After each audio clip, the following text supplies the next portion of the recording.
The Legend of Halloween Jack. You know, there are times I run into movies in Walmart that are cheap as hell, but yeah, this was definitely a $9 film. Don't get me wrong, there's a good concept here, and to be fair, this cover looks way better than you might think. But even I got to admit, there are times I wonder just what the hell they were thinking with this. It's so weird. Don't believe me? Look at the back, for crying out loud. I mean, look at that. This is what you're dealing with. And what is up with that chick?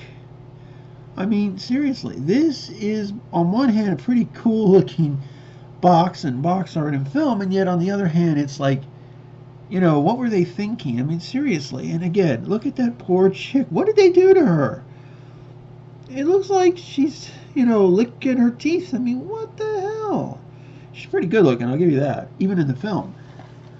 But how do I review this movie that seems like such a nightmare for some? Well, how do I describe it? It's one of those, it's clearly not a big budget film. It's kind of a low budget, and it shows. But there are some good ideas here, some good plot and story points, and it becomes a real question mark film, too, in a sense. And yet, I couldn't help but find myself really enjoying it. I do wish they had actually done a lot more with some of the things that are in the film, yet they didn't. So the story basically starts out quite literally with the opening of the film on two dead people in a car, this boy and this girl. And from there, literally from there, we go into this montage of horror movies and then getting to this court case of this character who is Jack Cobb. I think I'm saying his name right.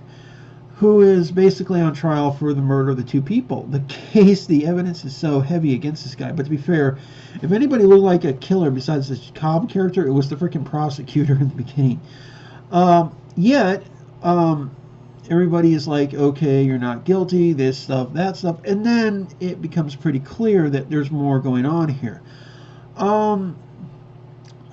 That's where things get kind of interesting, because then stuff just keeps happening. I mean, this just keeps getting more interesting as the film progresses, and I want to say that.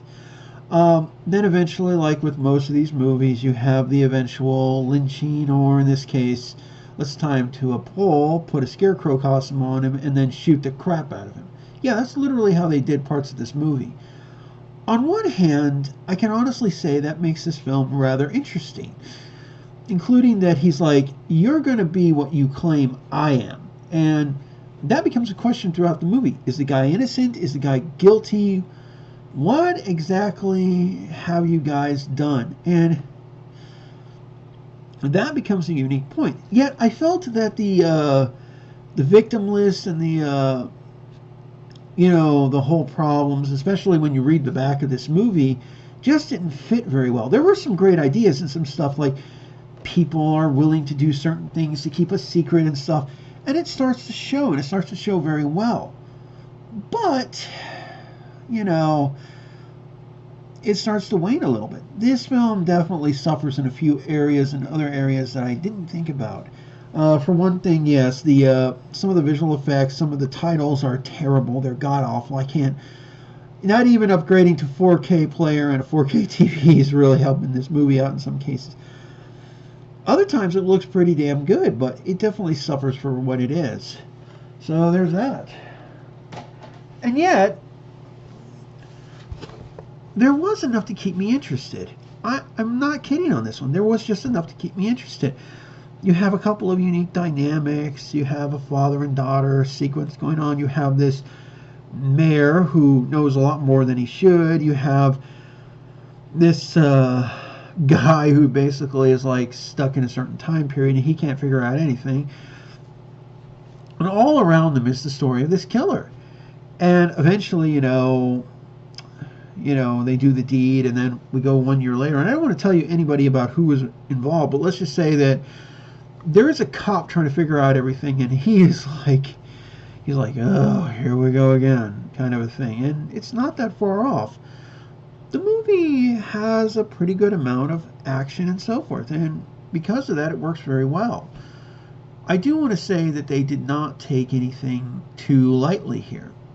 And yet, because it is a pretty low budget movie, it does hurt it a little bit in some areas. And, you know, that could be the biggest problem the movie has, including that there's just some things that I think if they had had the money and the time, the visual effects, or even the makeup effects budget, they could have really gone all out. And I'm like imagining, well, I would have done it this way if I'd had the money, even just a couple of $1,000s more.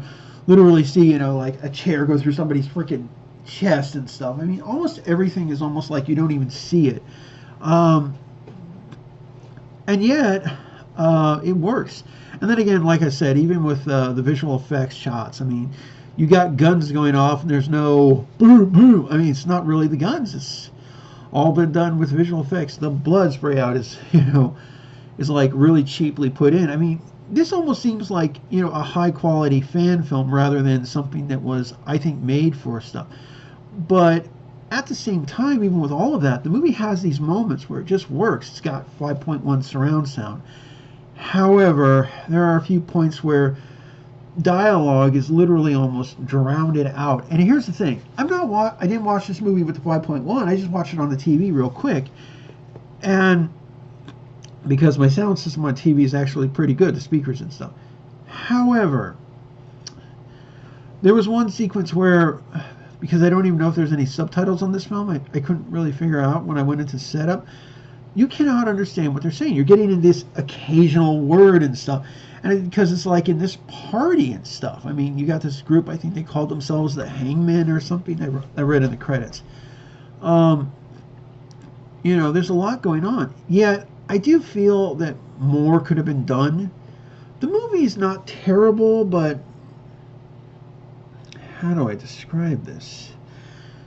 It could have been so much better. Now, one thing I will say is that they did stick with a good size aspect ratio, which is the 235.1 anamorphic widescreen, believe it or not. So you have this big image. And there are times it looks very cinematic, like it belongs in a movie theater. And then there are those other times where you're like, oh God, what were they thinking? Put a little more money into it. Come on, man, make it worth my $10. But no, I think that's the biggest problem with the film here.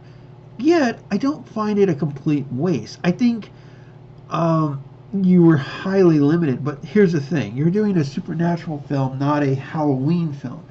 You don't have an ambitious group of directors.